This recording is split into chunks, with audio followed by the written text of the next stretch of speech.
ہے دست قبلہ نما لا الہ الا اللہ لا الہ الا اللہ لا الہ الا اللہ لا الہ الا اللہ۔ السلام علیکم ورحمۃ اللہ وبرکاتہ۔ جی محترم شمس صاحب، آپ کی آدھے گھنٹے سے زیادہ لمبی گفتگو میں نے سماعت کر لی ہے۔ آپ نے بہت سی باتیں اس میں کہی ہیں جن کا جواب دینا میرا خیال ہے میری بھی گفتگو لمبی ہو جائے گی اگر میں ان باتوں کا جواب دینے لگوں گا۔ خلاصہ ان کا یہ ہے کہ پہلے تو آپ نے یہ نقطہ اٹھایا ہے کہ ایک ایک کر کے آپ میرے سامنے وہ باتیں رکھیں۔ شمس صاحب، میں اور آپ جب شروع ہوئے اس گفتگو پر تو میں نے آپ سے 3 دن تک پوچھا ہے کہ آپ جیسے آیت قرآن کی پیش کر رہے ہیں فَقَدْ لَبِثْتُ فِيكُمْ عُمَرًا مِّن قَبْلِهِ، اس میں اس آیت کو دلیل بنا کے آپ کہہ رہے ہیں کہ مرزا صاحب نے بھی یہ آیت بنا کے بڑی تحدی سے کہا تھا کہ میری پہلے والی عمر پر اعتراض کر کے دکھاؤ۔ میں نے آپ سے بار بار پوچھا، 3 روز تک پوچھتا رہا کہ وہ پہلے والی عمر سے مراد کون سی عمر ہے، 1882 سے پہلے یا 1891 سے پہلے؟ آپ نے کہا بھلے 82 سے لے لو، 91 سے لے لو، تو میں نے مجبوراً پھر ایک واقعہ آپ کے سامنے 82 کا رکھا، 82 سے پہلے کا رکھا، ایک 91 سے پہلے کا رکھا۔ یہ میری مجبوری تھی، اگر آپ خود چن لیتے تو میں یہ 2 واقعات نہ بیان کرتا۔ تیسرا واقعہ تو میں نے آپ کے سامنے اس لیے رکھا ہے کہ ہم مرزا صاحب کو کس سینس میں جھوٹا مانتے ہیں۔ جب وہ سامنے رکھا گیا تو آپ دیکھ ہی لیں کہ حالت کیا ہوئی ہے۔ باقی جو پہلے 2 حوالے تھے ان میں آپ نے جو آپ سے بن پڑا ہے آپ نے وہ کوشش کی ہے، اگرچہ عذر گناہ بدتر از گناہ ہوتا ہے۔ یہ جو آپ نے عذر پیش کرنے کی کوشش کی ہے کہ مرزا صاحب نے 1887 والے خط کا جواب دینے کی کوشش کی ہے، اگلے حصے میں انہوں نے بتایا ہے کہ وہ پیسہ جو لوگوں نے کتاب چھپوانے کے لیے دیا تھا، براہین احمدیہ چھپوانے کے لیے دیا تھا، وہ مرزا صاحب سے کہاں خرچ ہوا ہے۔ صفائی میں مرزا صاحب کے الفاظ آپ نے کوٹ کیے ہیں کہ مرزا صاحب کہتے ہیں درست ہے کہ بہت سا روپیہ مہمان نوازی کی نیت سے اور خود اپنی ذاتی ضروریات کی وجہ سے ماشاءاللہ لوگوں نے دیا تھا کتاب چھپوانے کے لیے۔ مرزا صاحب نے اس کو کہاں خرچ کیا؟ مہمانوں کی مہمان نوازی پر اور اپنی ذاتی ضروریات۔ مرزا صاحب کی بیگم کے زیورات پر ان کے مریدوں کے اعتراضات ہیں کہ مرزا صاحب کی بیگم اتنے زیورات، میرا اعتراض نہیں ہے، وہ ان کے گھر کا معاملہ ہے، وہ جانے مرزا صاحب جانے۔ تو مرزا صاحب نے اپنی ذاتی ضروریات کی وجہ سے وہ کچھ پیسہ خرچ کیا، اچھا، لیکن وہ کہتے ہیں مرزا صاحب کہ اکثر پیسہ اس جو میں نے خرچ کیا ہے اکثر اس کا حصہ اگر یہ کہیں کہ کتاب کی قیمت سے استعمال ہوا ہے تو یہ خیال ضعیف ہے۔ اکثر حصہ نہیں، مطلب کیا؟ کچھ تھوڑا بہت ہوا ہے استعمال۔ شب صاحب غور کیجئے گا، تھوڑا بہت بھی اگر استعمال ہو جائے خیانت تو ہو جاتی ہے نا شب صاحب۔ مجھ سے ہنسی روکی نہیں جا رہی ہے، آپ کی آڈیوز میں سن رہا تھا گاڑی میں آتے ہوئے، تو بڑی مشکل سے میں نے ضبط کیا ہے آپ کی باتیں سن کے کہ آپ کیا فرما رہے ہیں۔ باقی جو مرزا صاحب کے الفاظ ہیں کہ کمینے طبع لوگوں کی ناز برداری نہیں اٹھانا چاہتے، مرزا صاحب جانے، ان کی زبان جانے، آپ جانے، جو مرزا صاحب کو مانتے ہیں، فالو کرتے ہیں، وہ ہو سکتا ہے اس زبان کو برداشت کر لیں، ہمارے لیے تو یہ مناسب الفاظ نہیں۔ اچھا، آپ نے جو باتیں آگے گڑمڑ کر دی ہیں 1-2 کہ یہودیوں نے قریش کو آ کے کہا ذوالقرنین کے بارے میں پوچھو، فلاں بات کے بارے میں پوچھو، تو وہی کی بندش ہوئی، وہی نہ آ سکی، نبی علیہ الصلوۃ والسلام ان کو جواب نہ دے سکے۔ اس میں نبی علیہ الصلوۃ والسلام کو جھوٹا کہنے کا ان کے مخالفوں کا حق بنتا تھا، اور یہ بات اس بات سے جڑتی ہے جو آپ نے پیش کرنے کی کوشش کی ہے۔ معذرت کے ساتھ وہ ہندوستان کا ہی ہے، شاید الفاظ ہیں کسی شخص کے، کہیں کی اینٹ کہیں کا روڑا، بھانمتی نے کنبا جوڑا۔ آپ دیکھیں کہ یہ بات کہاں آپ اپلائی کریں، لیکن بہرحال سننے والے فیصلہ کریں گے، میں آپ فیصل نہیں ہیں، ہم دونوں فیصل نہیں ہیں کہ ہم فیصلہ کریں کہ یہ بات آپس میں جڑتی نہیں ہے۔ سننے والے فیصلہ کر لیں گے کہ آپ نے جو مثالیں 2 جوڑنے کی کوشش کی ہے ان کا آپس میں کیا ربط ہے، کوئی تعلق بنتا ہے کہ نہیں بنتا ہے۔ آگے بات کو بڑھاتے ہیں۔ دوسرا جو پینشن والا معاملہ تو اس میں آپ نے بڑی پیاری باتیں کی ہیں، اور آپ کہتے ہیں کہ وہ خاندان کا بندہ تھا، والد صاحب کی پینشن تھی، وہ مرزا صاحب کو بہلا پھسلا کر لے گیا۔ اس کو آپ نے اس سے جوڑنے کی کوشش کی ہے کہ موسیٰ علیہ السلام نے بھی ایک بندے کو مکہ مارا تھا، وہ بندہ مر گیا تھا۔ کیا کہیں آپ کو شمس صاحب؟ ابھی آپ کہتے ہیں ابھی آدم علیہ السلام کا بچا لو، عزت میرے ہاتھ سے ان کی عزت محفوظ کر لیں، میں آدم علیہ السلام پر بھی انگلی اٹھاؤں گا۔ شمس صاحب، جو لوگ ہماری گفتگو سنیں گے میرا خیال ہے وہی فیصلہ کر لیں گے کہ انبیاء کی عصمت آپ لوگوں کے ہاتھوں، معذرت کے ساتھ مجھے یہ سخت لفظ کہنا پڑ رہا ہے، انبیاء کی عصمت آپ لوگوں کے ہاتھوں محفوظ نہیں ہے۔ مرزا صاحب کی تو صفائی آپ کیا دیں گے، انبیاء کی عصمت محفوظ نہیں رہی، آپ نے سارے نبیوں کو شامل کرنے کی کوشش کی ہے۔ کہاں موسیٰ علیہ السلام کا وہ فعل کہ بندے کو چھڑاتے چھڑاتے مکہ مار دیا، وہ مر گیا، حادثہ ہو گیا، اور کہاں مرزا صاحب کا کتنے مہینوں تک اپنے چچا زاد بھائی کے ساتھ اس پینشن کے پیسے سے مزے اڑانا، ایک دن کا ایک سیکنڈ کا دھوکہ نہیں ہوا۔ پوچھے کتنے مہینے مرزا صاحب رہے اور کہاں کہاں پھرتے رہے اپنے چچا زاد بھائی کے ساتھ، اور کیا کیا عیاشیاں کرتے رہے، ذرا پتہ تو کریں، اس کی تفصیل تو پوچھیں ان سے، پھر اس بات کو کسی کے ساتھ جوڑنے کی کوشش کریں۔ اللہ تعالیٰ مہربانی فرمائے، سچے انبیاء کی مثالیں نہ دیں، یہ مثالیں ان سے جڑتی نہیں ہیں۔ میں نے معذرت سے یہ اس لیے سخت الفاظ کہے ہیں کہ یہ مثالیں جڑتی نہیں ہیں، لیکن بہرحال لوگ فیصلہ کر لیں گے۔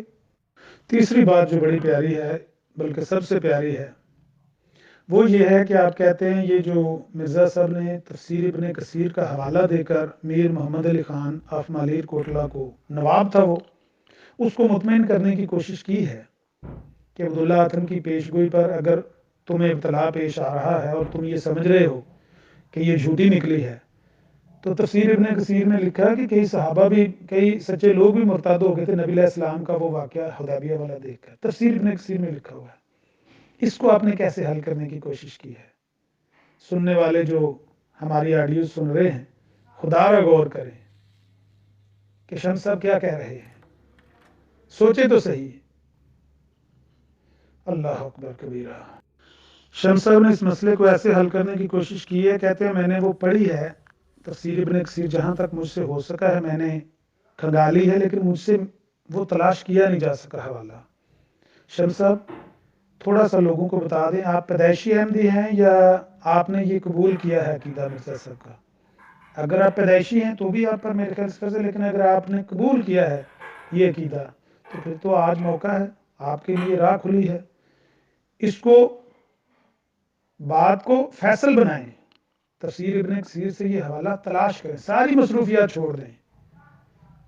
500 یورو انعام دوں گا میں آپ کو نہیں صرف کہہ رہا، میں نے پچھلے کئی مہینوں سے، بلکہ شاید سال 2 سال سے یہ سوشل میڈیا پر اناؤنس کیا ہوا ہے کہ جو بندہ تفسیر ابن کثیر سے یہ بات نکال کر دے گا 500 یورو اس کا انعام ہے۔ تو اگر آپ مصروف بھی ہیں کسی وجہ سے تو آپ ساری مصروفیات چھوڑ کر، ساری محنت مزدوری چھوڑ کر یہ کام کریں، یہ حوالہ تلاش کریں تفسیر ابن کثیر سے۔ اگر نہ ملے تو چھوڑ دیں اس عقیدے کو۔ مرزا صاحب نے جان بوجھ کر اپنے مرید کو مطمئن کرنے کی کوشش کی ہے، کیونکہ وہ نواب تھا، صرف نواب نہیں تھا، بعد میں اس کو بیٹی کا رشتہ بھی دے مبارکہ بیگم کا۔ جو رشتہ دیا کس شرط پر دیا، حق مہر کیا لکھوایا، ساری بات میرے ذہن میں ہے، کیونکہ نواب تھا نا وہ محمد علی خان، اس کو تو سلپ نہیں ہونا چاہیے تھا، اس کو تو مرزا صاحب کی بیعت نہیں توڑنی چاہیے تھی، اس کے لیے تو مرزا صاحب کو جو بھی کہنا پڑتا مرزا صاحب کہہ جاتے۔ لیکن تفسیر ابن کثیر کے حوالے سے انہوں نے بات کی ہے، اگر آپ تفسیر ابن کثیر سے یہ بات نکال کر دکھا دیں تو ٹھیک ہے، نہیں تو آپ مان لیں کہ یہ جھوٹ بولا گیا ہے۔ لیکن یہ تسلیم کرنے کے بجائے کہ مرزا صاحب نے جھوٹ بولا ہے، آپ نے اس کے عذر پیش کرنے کی کوشش کی ہے کہ یا تو پھر مرزا صاحب سے صاحب ہو گیا ہے، یا پھر یہ کہہ لیں کہ یہ جزئی طور پر انہوں نے ذکر کیا ہے، تفصیلاً تو نہیں نا ذکر، کوئی اس پہ زور تو نہیں نا دیا، یہ کوئی مرزا صاحب کی بنیاد تو نہیں تھی نا بات کرنے کی کہ تفسیر ابن کثیر میری حجت ہے، انہوں نے ویسے ہی جزئی اس کو بات کو بیان کر دیا۔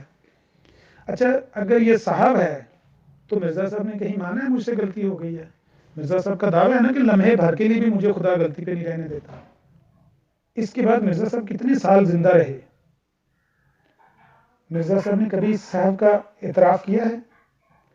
اگر یہ جزئی طور پر ہے، اس کی تفصیل نہیں ہے، یعنی اس پہ زور نہیں دیا گیا، اس کو مرزا صاحب نے بنیاد نہیں بنایا، شمس صاحب جس بات کو بنیاد مرزا صاحب بنا کے لوگوں کے سامنے رکھیں گے اس کا حوالہ دے لیں گے۔ سنیں میں آپ کے سامنے حوالہ پیش کرنے لگا ہوں۔ مرزا صاحب فرماتے ہیں کہ اگلی آڈیو میں کر دیتا ہوں میں، کیونکہ میرے ساتھی کہتے ہیں چھوٹی چھوٹی آڈیوز رکھا کریں۔ مرزا صاحب کہتے ہیں کہ اگر حدیث کے بیان پر اعتبار ہے تو پہلے ان حدیثوں پر عمل کرنا چاہیے جو صحت اور وثوق میں اس حدیث پر کئی درجہ بڑھی ہوئی ہیں۔ مثلا صحیح بخاری کی وہ حدیثیں جن میں آخری زمانہ میں بعض خلیفوں کی نسبت خبر دی گئی ہے، خاص کر وہ خلیفہ جس کی نسبت بخاری میں لکھا ہے کہ آسمان سے اس کے لیے آواز آئے گی ھذا خلیفۃ اللہ المہدی۔ اب سوچو کہ یہ حدیث کس پایا اور مرتبہ کی ہے، جو ایسی کتاب میں درج ہے جو اصح الکتاب بعد کتاب اللہ ہے۔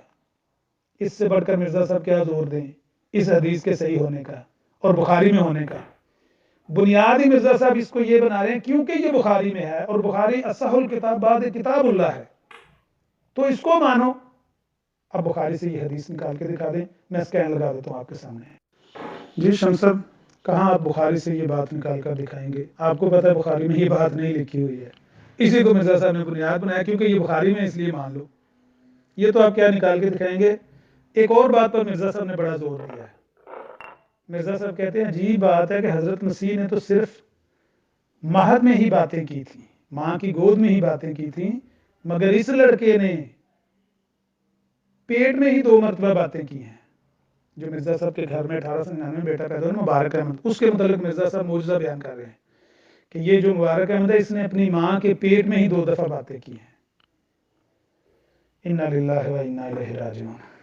آگے مرزا صاحب نے خاص بات لکھی جو میں آپ کے سامنے رکھنا چاہتا ہوں۔ وہ کہتے ہیں کہ جیسا کہ وہ چوتھا لڑکا تھا، کیونکہ مرزا صاحب نے اس کی پیشگوئی کی تھی نا مسلم موعود کی 1886 میں کہ وہ 3 کو 4 کرنے والا ہوگا، تو مرزا صاحب اس کو بنانے لگے مسلم موعود۔ تو کہتے ہیں جیسا کہ یہ چوتھا لڑکا تھا، اسی مناسبت کے لحاظ سے اس نے اسلامی مہینوں میں سے چوتھا مہینہ لیا، یعنی سفر۔ چلیں سفر کے مہینے کو چوتھا مہینہ بنا کے دکھا دیں ہمیں۔ ہم نے، میری 50 سال عمر ہو گئی ہے، ہم نے تو آج تک یہی سیکھا ہے، سنا ہے، پڑھا ہے کہ دوسرا مہینہ سفر ہوتا ہے، محرم پہلا ہے، سفر دوسرا ہے۔ یہ مرزا صاحب کیا فرما رہے ہیں؟ اس پہ تو زور ہی سارا مرزا صاحب اس بات پہ دے رہے ہیں کہ کیونکہ یہ 3 کو 4 کرنے والا لڑکا تھا، اس نے اسلامی مہینوں میں سے بھی چوتھا مہینہ لیا ہے۔ شمس صاحب خدا را غور کریں، مرزا صاحب کس کو چونا لگا رہے ہیں اور کن لوگوں کی آنکھوں پہ پٹی باندھ رہے ہیں؟ اس زمانے میں جہالت ہوگی، لوگوں نے قبول کر لی ہوں گی باتیں آنکھیں بند کر کے۔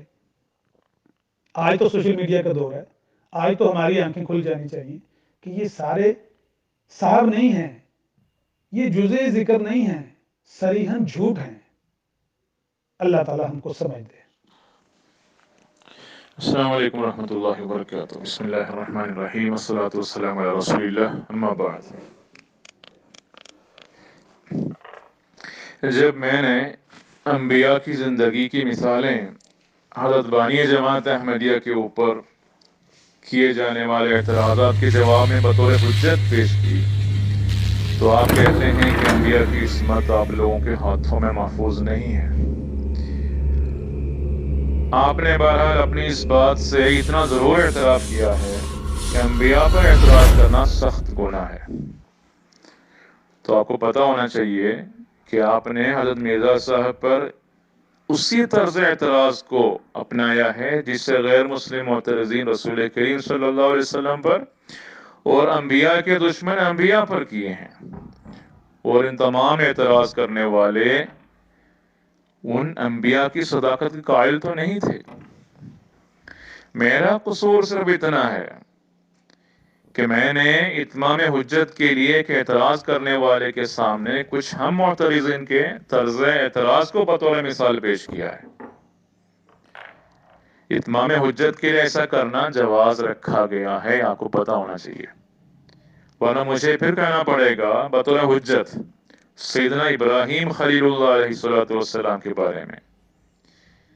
یہ اعتراض ان کے بارے میں وارد ہو سکتا ہے کہ انہوں نے کم از کم ایک پوری رات اور ایک پورے دن نعوذ باللہ شرک کیا ہے، کیونکہ مشرکین کے سامنے اتمام حجت کے لیے آپ علیہ السلام نے ستارے کو ستارہ کو دے کر فرمایا کہ ھذا ربی، پھر تھوڑی دیر کے بعد چاند کو دیکھا تو فرمایا ھذا ربی، یہ میرا رب ہے۔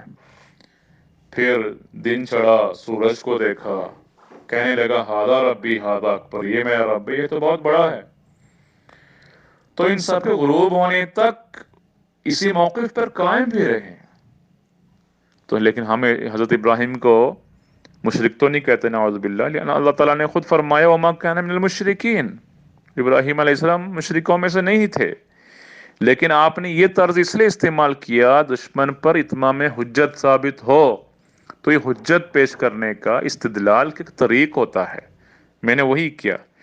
تو آپ اگر مجھ پر اعتراض کریں گے تو آپ کو حضرت ابراہیم علیہ السلام پر بھی اعتراض کرنا ہوگا. لہذا آپ کی بات درست نہیں ہے.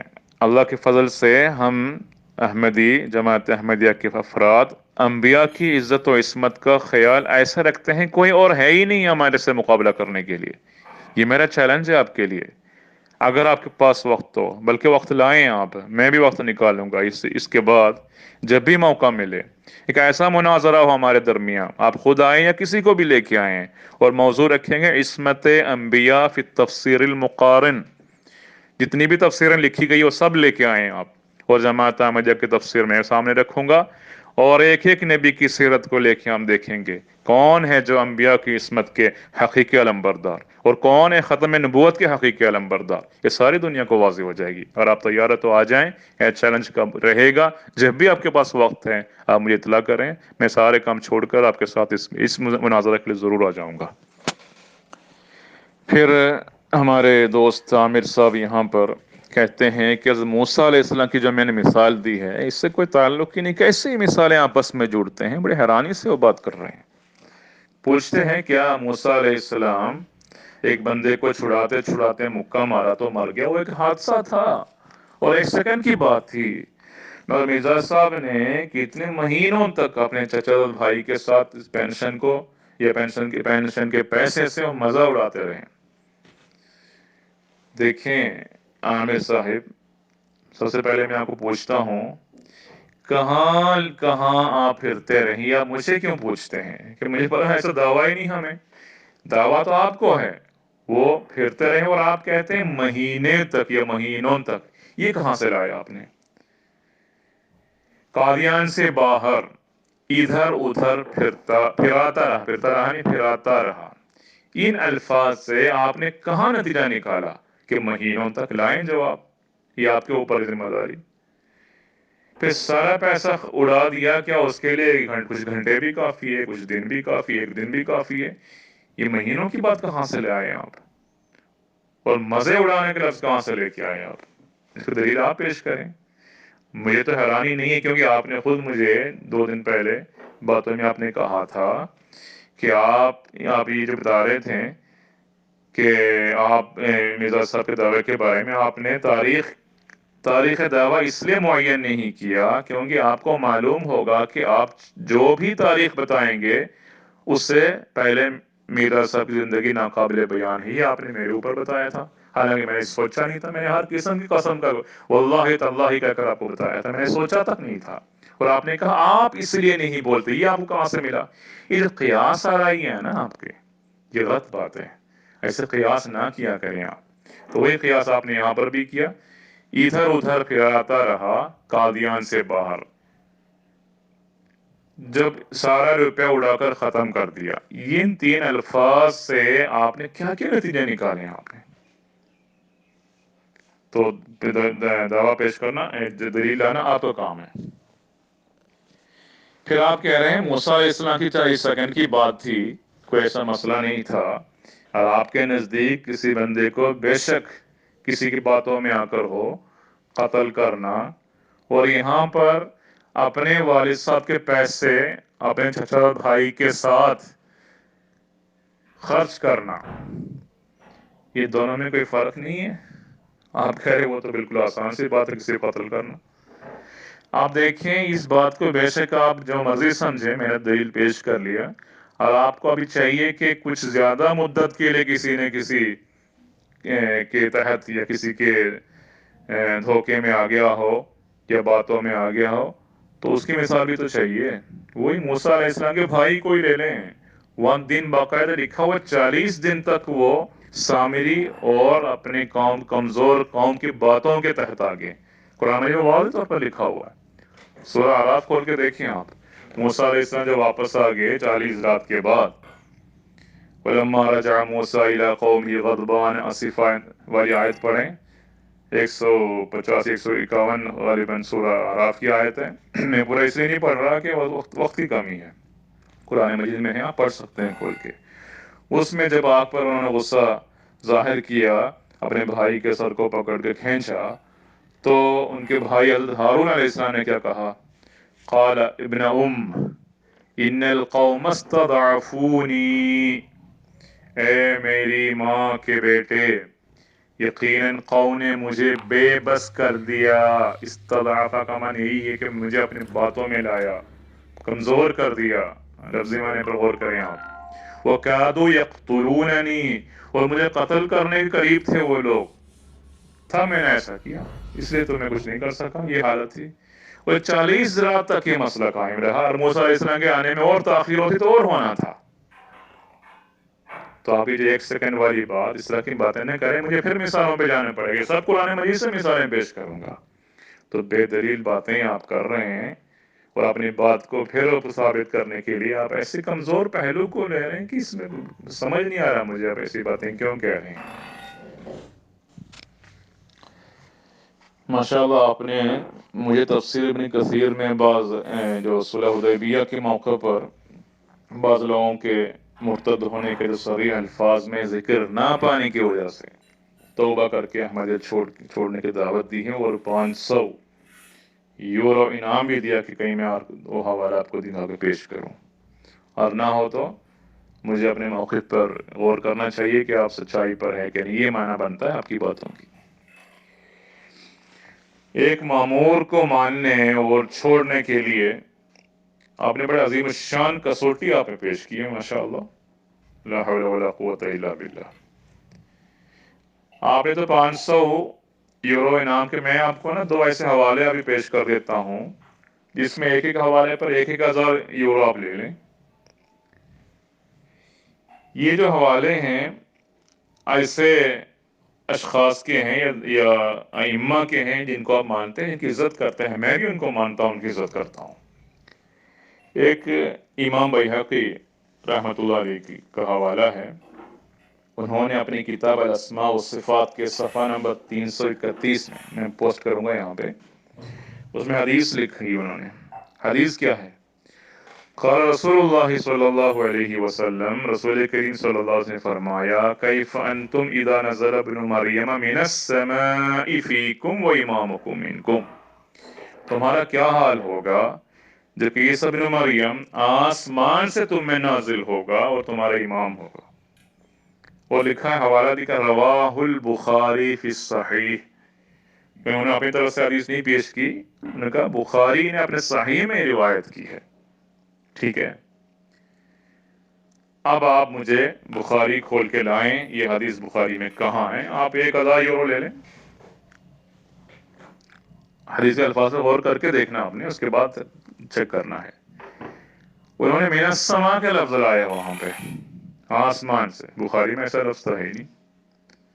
تو بات یہ ہے، بعض دفعہ ایک دل کی بات ہوتی ہے، جزئی بات، ذہن کی ایک بات ہوتی ہے، اور جزئی بات، ان دونوں کو ملایا جائے تو بعض دفعہ ایسی غلطیاں ہو جایا کرتی ہے. میں امام بیہقی رحمۃ اللہ کی اس بات کو ہرگز میں نہیں کہوں گا کہ وہ جھوٹے ہیں، میں کہوں ان سے غلطی ہو گئی، لیکن آپ اپنے قول کے مطابق آپ ان کو جھوٹے ہی کہیں گے. اگر نہیں کہیں گے تو آپ پہ طرفداری کر رہے ہیں، نا انصافی سے کام کر رہے ہیں، کسی کو جھوٹے کسی کو کچھ کر رہے ہیں. اب ایک اور مثال دیکھیں، امام سیوطی رحمۃ اللہ علیہ شرح مشکات مرقات المفاتیح میں 120 صفحہ، وہ بھی پوسٹ کرتا ہوں. اس میں کیا لکھا ہے؟ اس میں بات یہ ہو رہی ہے کہ ابن مریم نازل ہوں گے دمشق کے مشرقی جانب مینارے کے پاس. ینزل عیسیٰ ابن مریم عند المنارۃ البیضاء شرقی دمشق پہ حوالے سے بات کی ہے. مختلف آرائیں انہوں نے پیش کی ہے. اس کے بعد کہہ رہے ہیں اپنی طرف سے فیصلہ کر رہے ہیں. حدیث نزول ہی بھی بیت المقدس عند ابن ماجہ، ابن ماجہ کے نزدیک بیت المقدس میں نازل ہوں گے. پھر آپ امام سیوطی کا فرما رہے، وہ عندی ارجح، وہ بات میرے نزدیک زیادہ قابل قبول ہے، یعنی بیت المقدس میں نازل ہوں گے. ولا ينافي سائر الروایات، یہ دوسری روایتوں کو ہرگز تناقض یا دوسرے روایات کے ہرگز مخالف نہیں ہے، خلاف نہیں ہے. لأن البیت المقدس شرقیہ دمشق، اس لیے کہ بیت المقدس یعنی جیروسلم، جس کو کہتے ہیں یروشلم کہتے ہیں، بیت المقدس یہ دمشق کے شرق میں ہے. صاف انہوں نے لکھا ہے. اب دیکھیں یہ بات بالکل درست نہیں ہے. کہاں ہے دمشق؟ دمشق کے جنوب مغرب میں واقع ہے. دمشق سے بیت المقدس کا محل وقوع جنوب مغرب ہے. اب اس وقت میں جو بات کر رہا ہوں میں ان دونوں شہر کے بیچ میں کھڑا ہوں اور بات کر رہا ہوں. ایک طرف دمشق ہے، ایک طرف بیت المقدس ہے. تو بیت المقدس اس وقت جہاں پہ ہے بالکل اس کے الٹ سے طرف ہے دمشق. تو آپ یہ بات ہے نا خرائط لے کے آئے ہیں، مختلف جو بنائے ہوتے ہیں میپ وغیرہ، وہ لے کے اس میں دیکھیں، کہیں سے بھی آپ ثابت کر کے دکھائیں امام سیوطی نے سچ بولا. میں تو نہیں ان کو جھوٹا کہتا، میں کہتا ہوں ان کی غلطی ہوگی ان سے. تو ایسی غلطیاں تحریر کے دوران ہو جایا کرتی ہے، غلطیاں، اس میں کوئی ایسی بات نہیں ہے. پھر آپ بانی جماعت احمدیہ کے بارے میں شہادت القرآن کے حوالے دے کر بخاری میں لکھا ہے کہ آسمان سے اس کے لیے آواز آئے گی ہادہ خلیفۃ اللہ المہدی والی بات پیش کی آپ نے. یہ تو بالکل ایسی بات جو مثال میں ابھی دیتا آیا، اور بخاری میں واضح رنگ میں ایسا ضرور لکھا تو نہیں ہے. یہ بھی صحیح یہ بات ثابت ہوا ہے. تو ایسی غلطیاں ہو جایا کرتی ہیں. رسول کریم صلی اللہ علیہ وسلم نے صاف فرمایا میں بھی ایک انسان ہوں، مجھ سے نسیان ہو جایا کرتا ہے، آپ لوگ مجھے یاد کرایا کریں. میں نے حدیث پیش کی تھی، اس حدیث سے باہر تو نہیں یہ ہو رہا. اور حضرت مرزا صاحب نے جب یہ لکھا اس زمانے میں کسی کو ایسا مسئلہ ہی نہیں تھا، کسی نے شکایت ہی نہیں کی. اسے فوراً وہاں پر اس ٹائم تبدیل نہیں کیا. بعد میں اس کو جب بھی یہ بات سامنے آئی جماعت احمدیہ میں اس کی تصحیح درستی کرتے رہے ہیں، درستی ہوتی رہی ہے. لیکن آپ 140 سال بعد آپ کہہ رہے ہیں کہ یہ بڑی غلطی ہوئی ہے. تو یہ کوئی ایسا استدلال نہیں ہے آپ کا. دوسری بات، حضرت مرزا صاحب نے جو بات بیان فرمائی ہے وہ امر واقعہ ہے. بے شک بخاری میں وہ الفاظ نہیں، لیکن بخاری میں آنے والے اس موعود کا ذکر تو ہے. اور دوسری صحیح صحاح ستہ کی ایک اور مشہور کتاب ابن ماجہ، اس میں یہ الفاظ اسی طرح مین و عن پیش ہوا ہے، انہ خلیفۃ اللہ المہدی، ابن ماجہ میں ہے. اور دوسری بات اس سے زیادہ خوبی یہ ہے کہ اس ابن ماجہ کے شرح کتاب لکھی گئی ہے زوائد. اس میں زوائد ابن ماجہ علی کتب الخمسہ، الکتب الخمسہ صفحہ 528 میں آپ دیکھیں گے اس کے آگے کیا لکھا ہے حدیث کا. رواہ الحاکم فی المستدرک، مستدرک میں حاکم نے اس روایت کو لایا.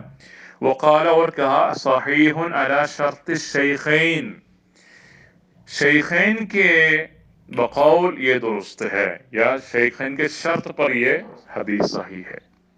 شیخین کون ہے حدیث میں؟ بخاری اور مسلم.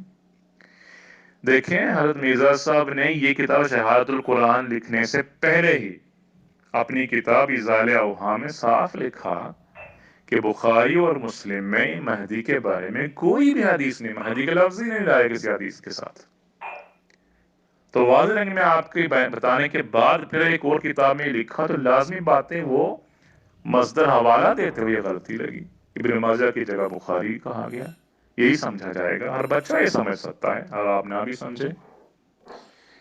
پھر اگلی بات آپ کی یہ ہے، پیٹ میں بولنے والی بات آپ نے پیش کی ہے، اور مطلب کتب کتاب میں سے آپ نے یہ حوالہ پیش کیا. اور حیرانی کی بات ہے آپ نے حوالہ پیش کیا تو پیش کے آخری حصے کا ایک جملہ پیش کیا، آپ نے پورا صفحہ کیوں نہیں پیش کیا؟ دیکھیں ایسے اعتراضات عام ہے. کتنے آپ کہیں کہ کوئی غیر مسلم کے حوالے سے بتاؤں کہ قرآن مجید میں صاف لکھا ہوا ہے لا تقربوا الصلاۃ، نماز کے قریب جانا ہی نہیں ہے. قرآن مجید میں لکھا ہے، حکم ہے، بالکل درست قرآن میں لکھا ہے. اور اس کی وجہ بھی ایک اور جگہ قرآن نے خود لکھا ہے، بتایا ہے فویل للمصلین، نماز پڑھنے والوں پر ہلاکت ہے. تو نماز پڑھنے والوں پر ہلاکت یہ بھی قرآن کہتا ہے، نماز کے قریب مت جاؤ یہ بھی قرآن کہتا ہے. تو بڑا اچھا استدلال ہو گیا، نماز پڑھنا ہی نہیں چاہیے. مانیں گے آپ یہ بات؟ تو آپ پورا پوسٹ کریں، وہ صفحہ پورا پڑھ کے دیکھیں، 217 پیرا صفحہ نمبر 217، اس میں دیکھیں آپ واضح طور پر لکھا ہے کہ یہ بات جو بچے نے پیٹ میں بولا وہ بطور الہام آپ نے پایا. کیا لکھا دیکھیں، 13 جون 1899 کا دن چڑھا جس پر الہام مذکورہ کی تاریخ جو 13 اپریل 1899 کو ہوا تھا. پورے 2 مہینے ہوتے تھے تو خدا تعالیٰ کی طرف سے اسی لڑکے کی مجھ میں روح بولی اور الہام کے طور پر ایک کلام اس کا میں نے سنا، انی اسقط من اللہ واصیبہ. کیا عامر صاحب آپ یہ جملہ کیوں نہیں پڑھ کے سناتے لوگوں کو؟ پھر اسے اگلے جملے میں پھر لکھیں، پھر اسی کی طرف جاؤں گا اور اسی لڑکے نے اسی طرح پیدائش سے پہلے 1 جنوری 1897 میں بطور الہام یہ کلام مجھ سے کیا، بطور الہام. یہ دوسری بار، دونوں الہام کی بات تھی. اس کے بعد آپ نے فرمایا یہ عجیب بات ہے، تو مسیح نے تو صرف مہد میں ہی باتیں کی، ایسے قرآن مجید میں ذکر ہے، مگر اس لڑکے نے پیٹ میں ہی 2 مرتبہ باتیں کی. کیونکہ قرآن مجید میں وہ باتیں تھیں، وہ بھی الہام ہے رسول کریم صلی اللہ علیہ وسلم کا. یہاں پر یہ بات آپ کو بطور الہام ملا، کوئی اس میں اعتراض بنتا ہی نہیں کسی بھی طرح سے. اور پھر بھی آپ کو شک ہے کہ پیٹ میں بولنا کوئی ایسی بات ہے، تو پیٹ میں بات کرنے والے اور بھی تو ہے، اسلام کی کتابوں میں تحریر لٹریچر میں موجود ہے. چلیے تو مثال دیتا ہوں آپ کو، آپ السیرۃ الحلبیہ دیکھیں، اس کا صفحہ میں یہاں پوسٹ کرتا ہوں آپ کو. اس میں ابن عربی رحمۃ اللہ علیہ کا قول لکھا ہوا ہے. میں اگلے وائس میں اس کا پڑھ کے ترجمہ بتاتا ہوں آپ کو. یوں تو یہاں اتنی تفصیلی جواب کی ضرورت نہیں ہے، اعتراض بنتا ہی نہیں وہاں پہ. پھر بھی میں آپ کی تسلی کے لیے کہتا ہوں کہ اور بھی ہیں جو بچے پیٹ میں بولے ہیں حسب روایات. ابن عربی رحمۃ اللہ علیہ کی طرف سے بات منسوخ کرتے بتاتے ہیں کہ قال وقد رأيت أي علمت من أجاب أمه بالتشميت وهو في بطنها حين عطست. میں نے دیکھا، یعنی مجھے معلوم ہوا اس شخص کے بارے میں جس نے اپنی ماں کے پیٹ میں رہتا ہوا یا رہتے ہوئے ماں نے جب چھینکا تو اس کے جواب دیا، یعنی چھینکنے کے بعد الحمدللہ یرحمکم اللہ کہتے ہیں نا، تو وہ جواب پیٹ میں سے دیا. وَسَمِعَ الْحَاضِرُونَ كُلُّهُمْ صَوْتَهُ مِنْ جَوْفِهَا. پیٹ کے اندر سے اس بچے نے جب یہ بولا تو سارے موجودہ لوگوں نے اس کی آواز سنی. شہید عندی الثقات بذالک، اس بارے میں میرے سامنے قابل ثقہ لوگوں نے اس کی گواہی دی. قال، اور کہا، وَهَذَا وَاحِدٌ يَخُصُّهُ اللَّهُ بِعِلْمِهِ وَهُوَ بِبَطْنِ أُمِّهِ. یہ ایک ایسا شخص ہے جن کو یا ایسے لوگوں کو جن کو اللہ تعالیٰ خاص کر دیتا ہے اپنے علم کے ساتھ مخصوص بنا لیتا ہے جبکہ وہ اپنے ماں کے پیٹ میں ہوتا ہے. اس کے اگلے جملے میں دیکھیں ایک اور بات لکھی ہے، وفي النطق المفهوم أن يوسف صلوات الله وسلامه عليه تكلم في بطن أمه. یوسف علیہ السلام، سیدنا یوسف علیہ السلام نے اپنی ماں کے پیٹ میں باتیں کی ہے. وہ کیا کہا؟ فقال أنا المفقود المغيب عن وجه أبي. میں ہی وہ مفقود ہوں، جو غائب ہوں، جو اپنے باپ کے چہرے سے زمان طویل لمبے عرصے تک. فَأَخْبَرَتْ أُمُّهُ وَالِدَهُ. تو یہ بات ان کی یوسف علیہ السلام کی والدہ نے یوسف علیہ السلام کے والد نے یعقوب علیہ السلام کو بتایا. فَقَالَ لَهَا اُكْتُمِي أَمْرَكَ. تو حضرت یعقوب نے حضرت یوسف علیہ السلام کی والدہ کو کہا کہ اس بات کو آپ چھپا کے رکھیں. دیکھیں تو یہ ایسی روایتیں اسلام میں موجود ہیں. آپ ساری کتابیں پڑھیں اور غور کریں. ایک تو اعتراض کے نص کو اچھی طرح پڑھ لیں، جیسے کہ میں نے پہلے اصول بیان کیا تھا، وہیں پہ اس کا جواب ملے گا، اور ایسی بے شمار روایتیں مل جاتی ہیں آپ کو. پھر ایک آخری بات آپ نے یہ بتائی وہاں پر کہ بانی جماعت احمدیہ نہیں تو یہ کتب لوگ اگلے صفحے میں 218 کے شروع میں یہ غلط بات بیان کی، نعوذ باللہ. آپ کہتے ہیں کہ اسی مناسبت کے لحاظ سے اس نے اسلامی مہینوں میں سے چوتھا مہینہ لیا، یعنی ماہ سفر، اور ہفتے کے دنوں میں سے چوتھا دن لیا، یعنی چہارشنبہ، اور دن کے گھنٹوں میں سے دوپہر کے بعد چوتھا گھنٹہ لیا. تو یہ آپ بتا رہے ہیں کہ یہ اسلامی مہینوں میں سفر تو ہرگز چوتھا مہینہ نہیں، یہ تو سراسر جھوٹ بولا گیا، نعوذ باللہ. تو میں کہہ رہا ہوں یہ جھوٹ نہیں ہے، یہ غلط ہے، یہ غلطی ہوئی ہے.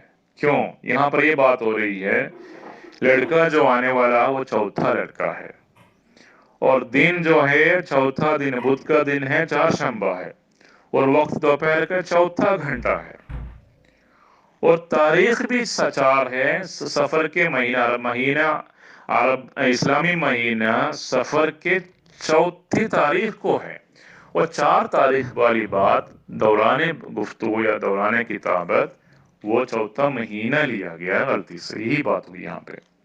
اب یہ غلطی میں اپنی طرف سے نہیں بتا رہا، کیونکہ اگلے صفحے میں پڑھ لیں آپ، بات درستی ہو چکی ہے. اسی کتاب کے 2 صفحے آگے کریں، آپ پڑھیں 221 صفحہ نمبر. اس میں کیا لکھا ہے؟ اس پسرے چہارم کی پیش گوئی جو 14 جون 1899 میں جو مطابق 4 صفر 1317 ہجری تھی بروز چہارشنبہ پورا کر دیا، یعنی وہ مولود مسعود چوتھا لڑکا تاریخ مذکورہ میں پیدا ہو گیا. لڑکا چوتھا ہے، دن چوتھا ہے، سارے چوتھے کی بات یہاں واضح کر کے بتا رہے. 4 صفر تو 4 تاریخ بتانا یہاں مطلب تھا، وہ وہاں پر مہینے غلطی سے وہ مہینے کے نام آئے، ورنہ ہر بچہ سمجھتا ہے سفر مہینہ دوسرا، محرم سفر دوسرا مہینہ ہے. کوئی ایسی غلطی بول بھی لے، ہر کوئی سمجھ سکتا ہے غلطی سے بولا ہے، غلطی لگی ہے، ہر بچہ سمجھ سکتا ہے. عامر صاحب آپ اس بات کو لے کے آپ پیش کر رہے ہیں، کسی نے کوئی اعتراض بنایا ہی نہیں اسی بات کو آپ کی زندگی میں. اب آپ کنورٹ کر کے دیکھیں، 14/6/1899 کو کنورٹ کریں تو آپ کو ملے گا 4 صفر 1317 ہجری. تو 4 تاریخ چوتھا لڑکا، چوتھا وقت، چہارشنبہ، یہ بات ہو رہی تھی سفر کے مہینے کے چوتھے تاریخ کو غلطی سے دورانے بعد سہون وہ چوتھا مہینہ کہا گیا ہے. کیوں اس کو اعتراض ڈالتے ہیں؟ وہ صفحہ دیکھیں آپ، اگلا صفحہ جو میں نے بتایا میں پوسٹ کر دیتا ہوں. یہاں پر شمس الدین صاحب نے وضاحت کے لیے لکھا ہے، بخاری اور مسلم میں مہدی کا لفظ ہے، میرا مطلب امام مہدی کے نام سے کوئی مستقل حدیث نہیں ہے، جبکہ ایک ہی حدیث کو امام بخاری نے 7 مختلف ابواب میں لانے کا ملتا ہے، کہیں غلط فہمی نہ رہے.